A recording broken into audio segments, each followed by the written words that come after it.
नाटक करना और करने के अलावा नाटक से कौन कितने लोग प्रेरित हो रहे हैं, वो सबसे बड़ी महत्व है अपने लिए। कि साहब इस नाटक से मैंने बहुत से ऐसे पात्र देखे हैं या परिवार में वैसे देखे हैं जो कि यार वो पात्र वैसा कर रहा था, वो उसी चित्र से अपने जीवन को ढाल लेता है कि नहीं मुझे ये करना है या किस हिसाब से मुझे रहता है। अपनी जीवन शैली नाटक के माध्यम से जीवन शैली परिवर्तन कर लेता है वो। नाटक कोई अपन सोचे मनोरंजन का साधन नहीं है, इसको हमें मनोरंजन तक सीमित नहीं रखना चाहिए। नाटक एक जीवन जीने का जज्बा है। नाटक जीने के लिए हमें प्रेरणा देता है कि हमें अपने जीवन को किस प्रकार जीना है। रही बात अब जो नाटक करते हैं कि साहब हमें महत्वाकांक्षी भी होना चाहिए, सही बात है जी, महत्वाकांक्षी नहीं होना। सभी लोगों की उम्मीद है कि हमें महत्वाकांक्षी भी होना, हम भी इसलिए एक हमारा माध्यम है कि इससे हम सीधी दर सीधी चले। बेरोजगारी की भी समस्या आती है, हर नाट्यकर्मी हो चाहे साहित्यकार हो चाहे सभी के अंदर कुछ ना कुछ चुनौतियां आती है, लेकिन हम उस चुनौतियों से कैसे उभरते हैं ये हमारे लिए सबसे बड़ी सफलता का है। क्या किस चुनौती से हमने कैसे लिया और कौन सी हमने पद्धति अपना के जीवन को ऊपर तक पहुंचाया है, ये हमारे लिए सबसे बड़ी महत्वपूर्ण बात है।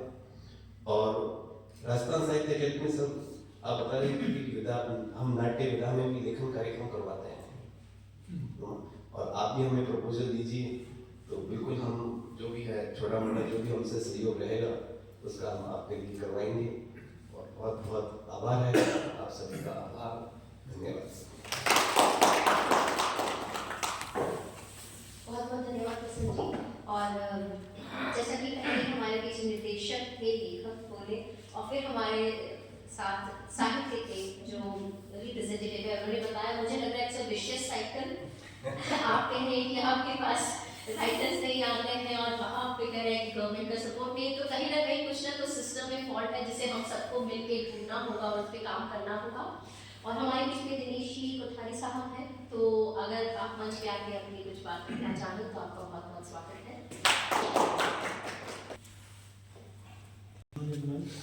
हमारे गुरु जी साहब, अभिषेक जी, हरीश जी शर्मा साहब, नंदन माली साहब और संस्था के सचिव बसंत जी। ऐसे में तो 2 दिन से आ रहा हूँ, आज भी इसीलिए आया था श्रोता बन के अच्छी बातें सुन सके, विद्वानों को सुन सको। दरअसल नाटक विधा में मेरा ज़्यादा दखल नहीं है, छोटा सा वो फोटोग्राफी गुरु जी से सीखा है। लेकिन जहाँ तक नाटक की हम बात करते हैं तो सभी लोगों ने बताया कि नाटक कई विधाओं का मेल है।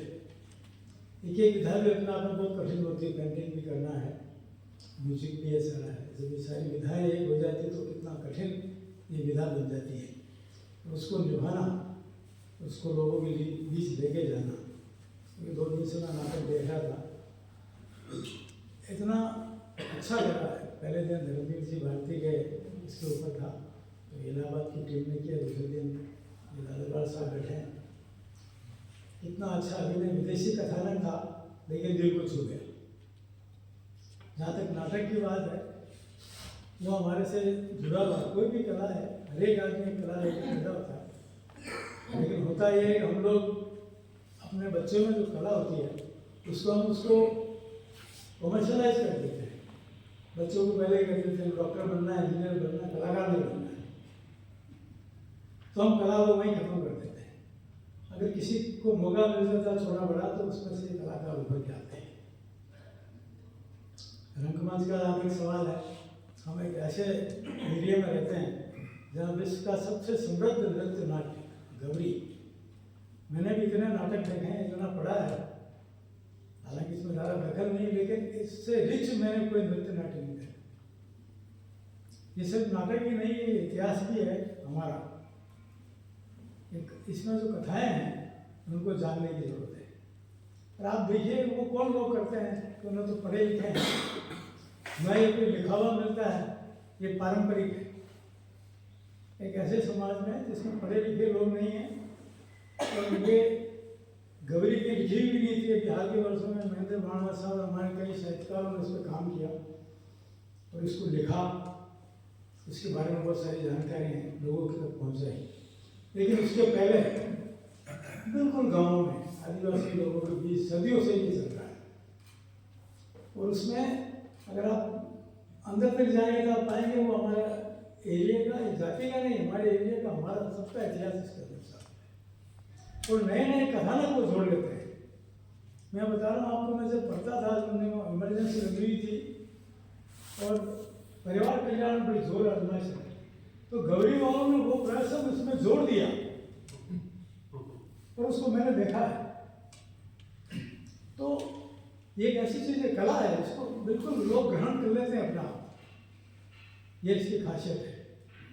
और नाटक इसलिए भी कठिन विधा है कि नाटक में हमें वो करना पड़ता है, हम नहीं, हम राजा नहीं, लेकिन राजा का पात्र करना पड़ता है, हम भिखारी नहीं, भिखारी बनना पड़ता है। तो कठिन तो है ही है। लोग कहते हैं ना, क्या नाटक कर रहे हो, किसी को भी किसी को कहता है दरअसल नहीं है, फिर भी आप कर रहे हो, तो ये कितनी कठिन चीज़ है जो आप नहीं वो आपको करके बताना लोगों को बीच।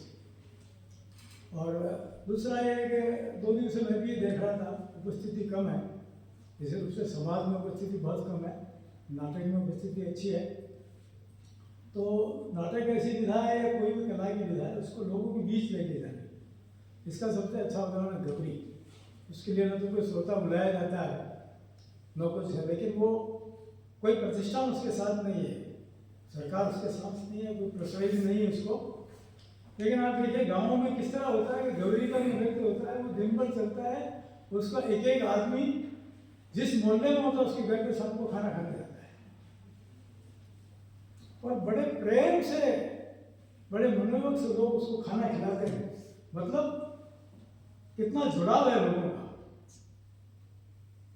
चाहे भवाई होता है, चाहे दूसरे तरह के नाटक होते हैं, तो ये लोगों के बीच जाते हैं, लोगों को बुलाते नहीं है।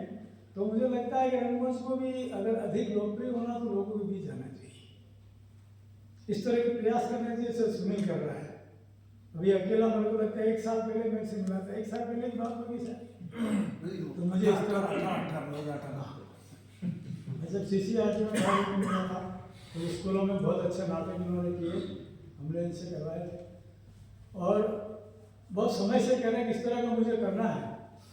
कोई बिल्कुल कम संसाधनों के साथ, कम सुविधाओं के साथ इतना बढ़िया 3 दिन का आयोजन किया, 2 नाटक मैं देख चुका हूँ, विभिन्न हो गया।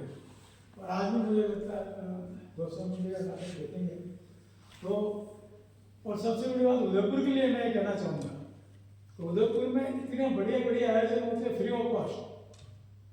महाराणा कुमार संगीत परिषद हर साल एक आयोजन करती है, इतने बड़े बड़े लोग परफॉर्म करते हैं। अगर वो प्रोग्राम किसी बड़े शहर में होता है तो उनका टिकट होता 5,000 10,000। और ये सुनील इतना बड़ा कार्यक्रम जिसमें इतने बड़े बड़े आपके क्षेत्र के लोग इसमें जुड़े हुए हैं और यहाँ आयोजन कर रहे हैं फ्री ऑफ कॉस्ट। और इसके लिए सुनील की जितनी तारीफ की जाए उतनी कम है। बसंत जी का भी साधुवाद जो साहित्य कराया